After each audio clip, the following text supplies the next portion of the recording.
This month on 219 West, Harlem on Their Minds, artists and writers become theatrical rabble-rousers to weigh in on their changing neighborhood.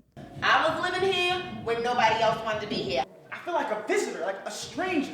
A stranger holding on to a past that doesn't even exist anymore. Behind the records, disc jockeys without disc, the changing methods of making music. You can be left behind. If this is your craft and changes are being made, you gotta update with the change. Changing temperatures, it's getting hotter. And the waters are rising, the challenge of climate change. I'm Vanessa Bernard. I'm Melissa Noel. I'm Amital Isaac. And I'm Emma Thorne.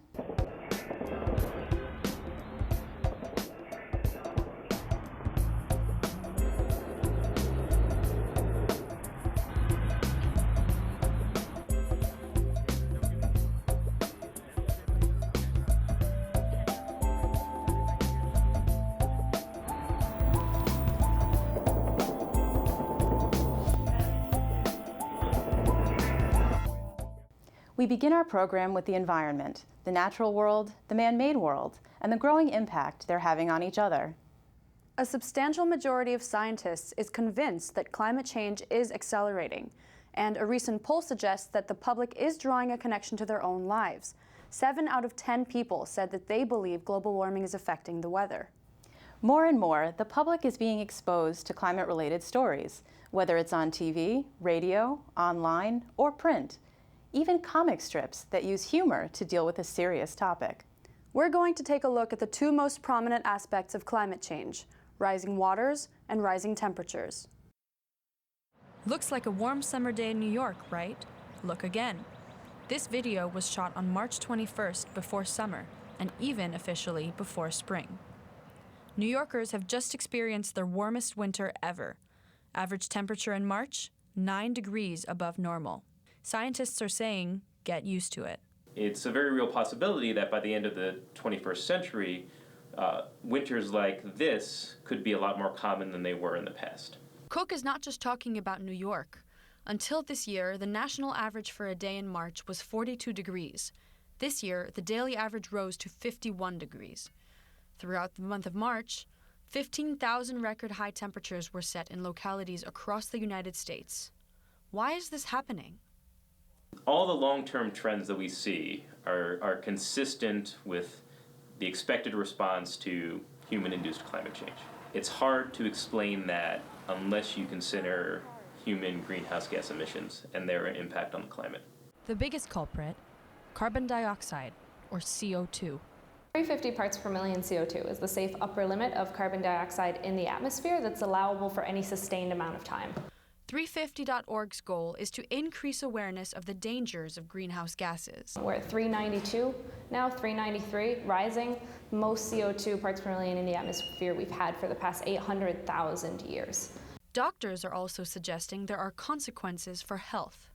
So this has been a very early and relatively intense start of the allergy season this year, mostly because of the warm winter and relatively wet winter. So we've had a lot more patients coming in for the relative to the time of year and sicker than they usually are. And other consequences. We're going to see insects, including gnats, mosquitoes, and even ticks, start to be active earlier. So we might see an earlier start to the Lyme disease season. Farmers are also noticing the confusing effects of winters that are warmer and shorter. Because winter was never freezing cold. Nothing really froze in the ground. No, people were happy because we have more than usual winter, and things actually came up earlier, I would say about 2 weeks earlier this season.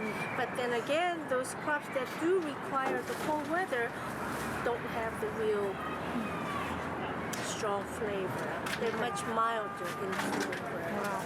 Another farmer who produces maple syrup and honey says this is the worst year he's seen in his entire career. Our production was way, almost half or less. So I only sell it in small bottles. I produced 40 gallons this year. Last year I produced about 95. Stories like these are what climate change activists want the public to think about. For instance, the whole maple sap production this year probably bombed pretty hard. It's throwing cycles out of whack that our economy depends on. We should be terrified. At practically every stall, farmers are expressing their concern over the changing weather patterns. It's been really chaotic. We're all sort of like, everybody in the farmer's market sort of is barely hanging in there. And like our work is completely affected by what the weather's like. There's anxiety and even resignation. I don't know if there's a lot we can do. We just sort of have to roll with the punches and hope for the best. Our children, as adults, will experience a different world than we have. And we are seeing that transition today. It will happen. That's the world we've made. For many people, the dramatic warming trend seems like a strange departure from what they have known for most of their lives. But if these trends continue, what seems freakish now will gradually become the new normal. Those rising temperatures are already causing a rise in sea level. Don't forget, New York City is surrounded by water. Roosevelt Island, the accidental omen of New York City's future. On the island's southern tip, a new addition rises from the water. Franklin Delano Roosevelt Four Freedoms Park is set to open in September, nearly 40 years after the project was first announced. The late architect Louis Kahn designed the park and monument in the early 1970s, but his plan was shelved due to the city's financial crisis. Almost 4 decades later, Kahn's design was resurrected, but with it came an unexpected discovery. The East River had risen 4 inches in the intervening years, an astonishing leap. As a result, the monument had to be built 15 inches higher than originally planned. But sea level rise is not just a concern for Roosevelt Island. Probably the greatest risk to the New York metropolitan region is the sea level rise. Dr. Rosenzweig projects a 2 to 4 foot rise by the 2080s. After that, up to 10 feet of water could submerge large parts of the city. Greenpoint would be flooded, and Coney Island could virtually disappear. And sea level rise is just one effect of the climate change that will have a real and serious impact on New York City's future. When we have a higher sea level rise and a storm comes along, it can be the same level of storm, the same intensity of a storm as we have now, but because the sea level rise is higher, the flooding associated with that storm then goes further inland. New York City has always been at risk of major flooding. A hurricane in 1821 caused a storm surge of 13 feet in just 1 hour, flooding all of Lower Manhattan below Canal Street.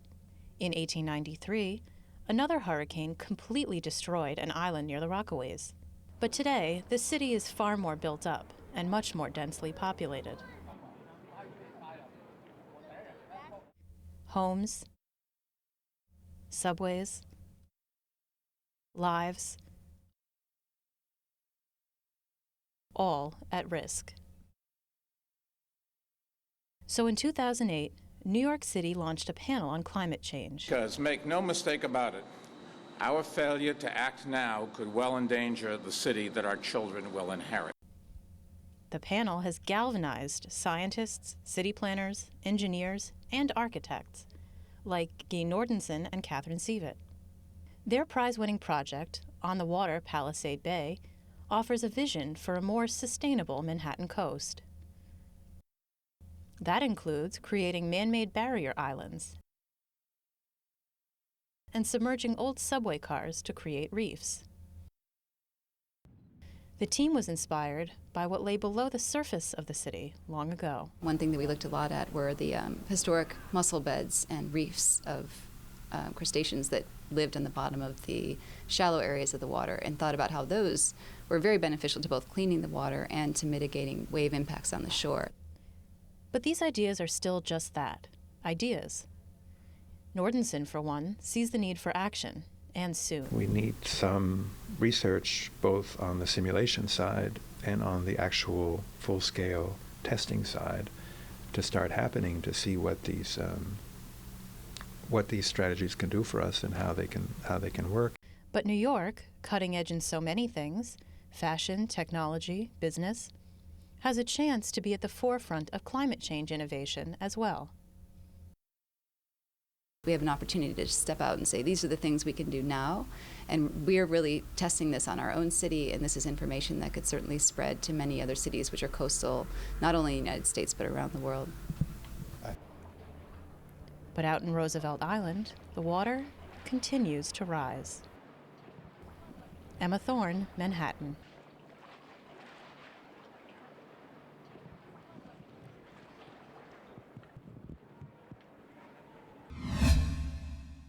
After the break, art and gentrification. Meet the theatrical rebel rousers of Harlem. How you doing? My name's Steve. My family's lived in this neighborhood for years. Recently, things got so tight, we had to go to our local food bank for help. I lost a lot of sleep worrying about what the neighbors might think. That is until I saw them there, too. How'd I do, Steve? A little stiff. You could have done a little better. What? Come on. You know, I have an Academy Award. Yeah, but not for playing me. Play a role in ending hunger. Visit feedingamerica.org/hunger and find your local food bank. My name's Reggie. Just recently, my wife and I took in her sister's children. And we already had 4, so I went from becoming a family man to a man with a bigger family. Now, you can't eat love, so I don't know how I'm gonna feed them tonight. How was that, Rich? I think I look more like Denzel. That's cold, man. Play a role in ending hunger. Visit feedingamerica.org/hunger and find your local food bank. Packers. Viking. Packers. Viking. Viking. Red state. Blue state. Vegan. Carnivore. We come from different places. Uptown. Downtown. Optimist. We come to different conclusions. Half empty. Half full. But when we live united, we create real, lasting change in the building blocks of life. The education, income, and health of our communities, Live our families, united. even the person next to us. Live united. Real change won't happen without you. So give, advocate, volunteer, live united. Sign up at liveunited.org. My name is Fernanda. I'm the wife of a teacher. Budget cuts affected my husband's salary, so I'm picking up some part-time work. We're doing everything we can to make sure our kids eat today. Tomorrow, I just don't know. Fernanda, how'd I do? Well, I usually fold the underwear first. I meant the acting, but good to know. Play a role in ending hunger. Visit feedingamerica.org/hunger and find your local food bank. Harlem is known for its artistic movements. Now some Harlem artists are using their talents to illuminate the community's concerns about an extremely sensitive issue, gentrification. H&M, American Apparel, and these shiny new housing developments are just some of the newcomers in the midst of Harlem's facelift. Residents like Marcus Dargan have witnessed the changes firsthand. He says longtime tenants are being priced out of their apartments. They're not making housing that I can afford to live in. Yeah. They're not making housing that people that live in the buildings that I lived in and my family can afford to live in, who have always lived here in Harlem. So I know the changes you're making are not for me. This feeling drove Dargan to write Dream Deferred, a play in which tenants of an old apartment building voiced their opinions on gentrification. I'm not a political activist per se. So when I have thoughts or ideas and things I need to express, I use poetry and I use my plays, or as an artist, I use art to represent that. I mean, why they want to live here? Why everybody want to live here now? I was living here when nobody else wanted to be here. I feel like a visitor, like a stranger holding on to a past that doesn't even exist anymore. I do see my plays as a call for some type of action. That is my activism. That's my statement. Dargan said conversations with Harlem residents provided plenty of inspiration for Dream Deferred, and hopes the play will inspire more dialogue about the effects of gentrification among Harlemites. Spoken word artist Jaylene Clark can relate. With 3 friends, she wrote a spoken word poetry play called Renaissance in the Belly of a Killer Whale. The group is on tour performing at different colleges. Clark says her poetry has drawn applause because people can connect to its message. When they see the play, they're like, yes, I can relate to that. That is what I have been feeling. Or even if they haven't been directly experiencing gentrification, it opens their eyes to the issue. I think there should be some conservation laws that protect us from this assault. Conservation laws? Because Harlem is feeling less and less like home. Clark has performed her poem Spaha on the famed Apollo Theater stage. She will be competing for the Amateur Night Top Dog contest on May 16. The poem is about keeping Harlem, Harlem, starting with its name, in order to prevent it from becoming another area of Manhattan with a chic, cutesy nickname. You must be crazy, lady, spitting all that gaga, baby. It's Spanish Harlem, not Spaha. We know that calling it by these different names is a way that realtors try to attract more people to this neighborhood. It's like, ooh, it's not Harlem, it's Soha, so come here, you're going to be safe and everything. But if you're going to come here, at least call it Harlem. Filmmaker Sean Beatty's approach differs sharply from Clark's and Dargan's. She went straight to the residents. I felt I wasn't hearing enough voices from residents, small business owners, elders, community members about how they felt about the changes going on in Harlem and their community. Her documentary, Changing Face of Harlem, found a wide variety of opinions. The average rent on this block is $750, and the newly renovated buildings, a studio going for $1,200. It's rough. A lot of people think black people are going to get run out of Harlem. That's just impossible. It is not going to happen. My attitude towards Harlem is optimistic. I love the growth. I love the rebuilding, looking at the new homes, and I see its growth. While some residents were concerned about the raising rents, others felt the changes are bettering the neighborhood for all residents, new and old. Even Jaylene Clark agrees, as long as Harlemites are able to afford the new changes. With more resources, you're allowed to do more in the community. So hopefully those kind of things will help the people here in the community and not really push them out. Dargan says that Harlem's facelift comes with too many costs. Changes are good to some extent, but you have to realize what you're giving up in order to get something.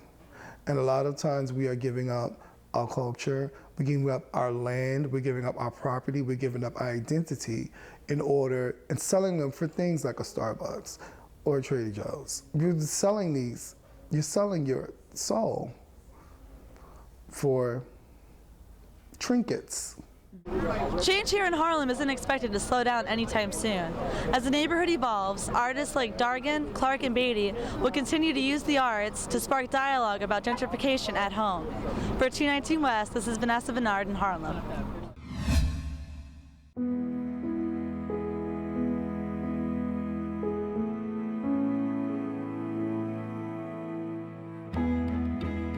Do your part. Visit feedingamerica.org/hunger and find your local food bank today. You realize that 49 million Americans struggle with hunger? That's 1 out of every 6 Americans. These people are around us every day. They're our friends, they're our coworkers, their kids go to school with our kids. Sometimes we're not even aware that they're struggling. This problem is closer than you think. So is the solution. Play a role in ending hunger. Visit feedingamerica.org/hunger and find your local food bank.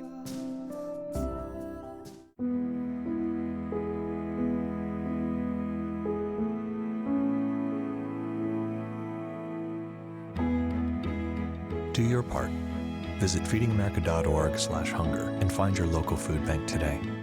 My name is Fernanda. I'm the wife of a teacher. Budget cuts affected my husband's salary, so I'm picking up some part-time work. We're doing everything we can to make sure our kids eat today. Tomorrow, I just don't know. Fernanda, how'd I do? Well, I usually fold the underwear first. I meant the acting, but good to know. Play a role in ending hunger. Visit feedingamerica.org/hunger and find your local food bank. When you think of old school DJs, an image of vinyl records like these probably comes to mind. Today, the D stands for digital. Technology is calling the tune, but not everyone's dancing along. Disc jockeys, the people who are paid to get the music and party started. Whether on the radio or in a nightclub, disc jockeys have been on the mic and mixing music ever since the phrase was coined in 1935 by radio commentator and newspaper columnist Walter Winchell.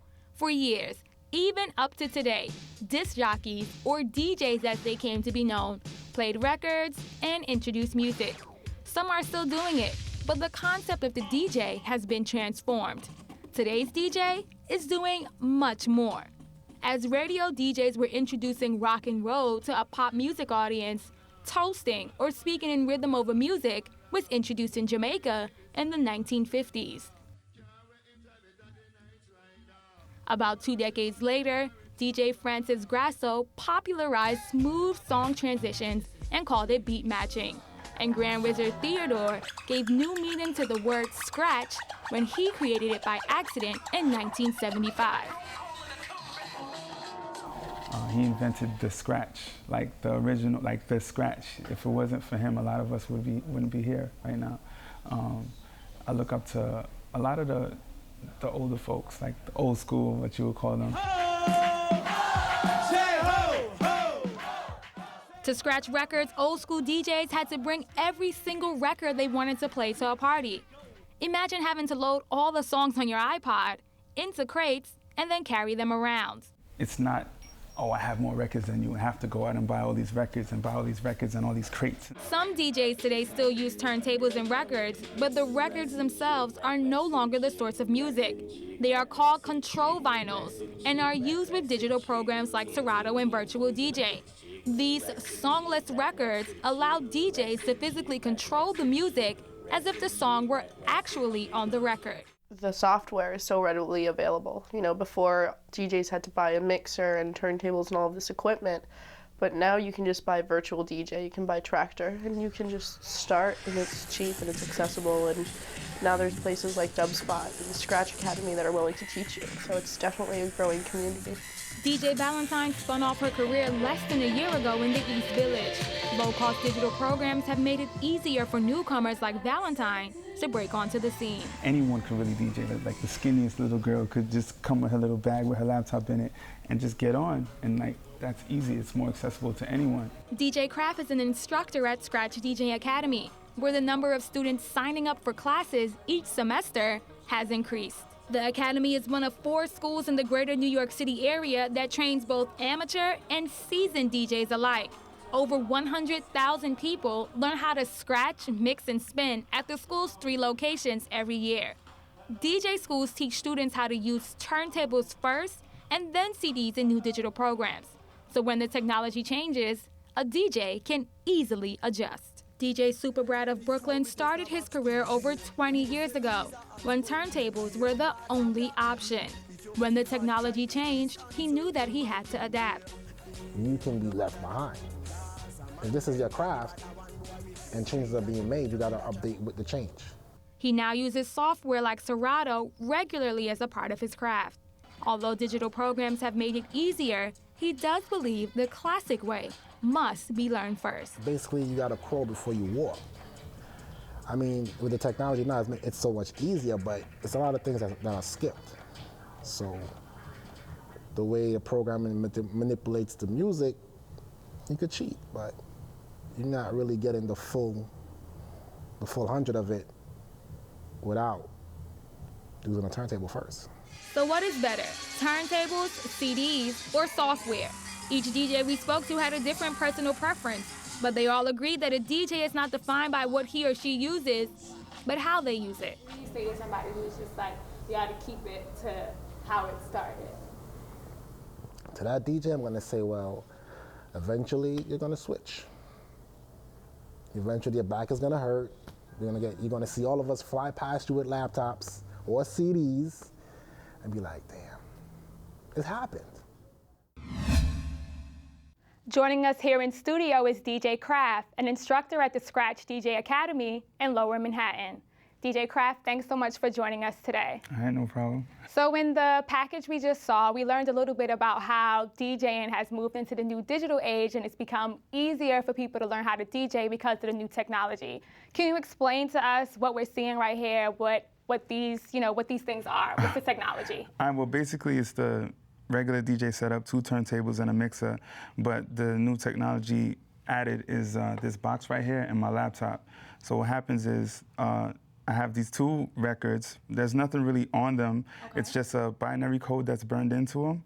And what happens is the code is sent to this box, which is an interface, and it sends that signal into the computer. And everything that happens on the turntables happens on the computer also. So basically, the software you have, which is, as I understand, Serato. Yes, Serato. So Serato actually kind of picks up the code from the record here, and that's how you get to hear the music that is being played. Right. So the MP3s that are on my computer are played as if they're on the records. So then, do you actually need turntables? Why is it that you actually still use the turntable? All right, you don't need to. Excuse me. You don't need turntables, but I prefer turntables because you get the most, in my opinion, you get the most control over the music that you play.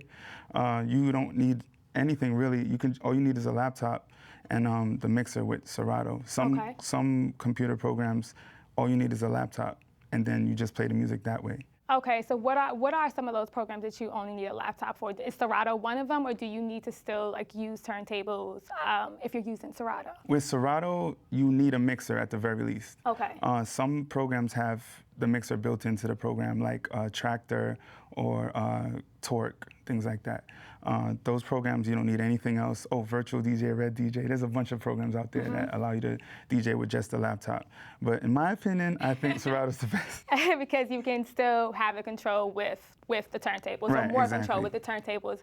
So the baby scratch, can you explain to me what exactly that is? Like if I came into the class my first day, that's like the first thing I need to learn, right? Right, yeah, that's the very first scratch that everyone learns when they come to scratch, whether you want to mix or you just want to do scratching or whatever. That's the very first scratch that you learn. Okay. All right, so basically the count, 1, 2, 3, 4, 1, 2, 3, 4. Right? Okay, so you have to kind of keep that count going. You always have to keep the count. Okay, that's in the your most head. important. Yeah, okay. always. All right. So basically, every time I put my hand on the record, the side of the needle, basically the first thing you do is once again keep the count. So 1, 2, 3, 4. Right? And then every time you say a number, your hand is going forward. Like this. 1, 2, 3, 4. 1, 2, 3, 4. And then you let it go. Yeah, but that's dropping on the 1. Okay. Baby scratching is just when you're just doing that scratch. And so now can we go into dropping on the 1? Sure, dropping on the 1 is when basically the same count, and dropping on the 1 means you're letting go of the record on the 1. On the 1. So you baby scratch first, like this, and it's 1, 2, 3, 4. 1. Okay. See? Simple as that. Okay, and is there any other technique or something that I need to learn, like when I first come to that first class, after I can baby scratch and after I can drop on the 1, what else do I need to learn? Oh man, there's a lot to learn. There's EQ mixing, there's trick mixing, backspinning. And what do those things mean? Like once I get past the baby scratch and dropping on the 1, what's the next thing I can do? It's just like different ways of introducing songs to the crowd, So just learn how to keep them get excited. Special. Right, Do something special, add something a little extra to it. To separate you from those regular DJ guys. Okay, so now I want to actually do the baby scratch too. I want to see how it's done. All right, so can you show me? Let me give you a special beat really quick so you can do it. Oh, I get a special beat? You get a special beat? Sounds good, sounds good. All right, here we go. Okay. All right. So all you have to do, remember, keep your hand on the opposite side of the needle. Okay. 1, 2, 3, 4. 1, 2, 3, 4. Okay. See, it's gonna be. All right. So you got it now? Okay, I think I'm gonna try it one more time. I want this to be perfect. All right, so I think I'll do it again. Try it again. So 1, 2, 3, 4. 1. I think I did okay. You did okay. You want to do it one more time? One more time. All right. Third time's the charm. All right. 1, 2, 3, 4. 1, 2, 3, 4. Thank you so much for joining us, DJ Craft. No problem. We would love to keep this party going, but unfortunately that's all the time we have for this month's edition of 219 West from the CUNY Graduate School of Journalism. I'm Melissa Noel. Thanks for tuning in. We will be back next month with more stories from the 5 boroughs.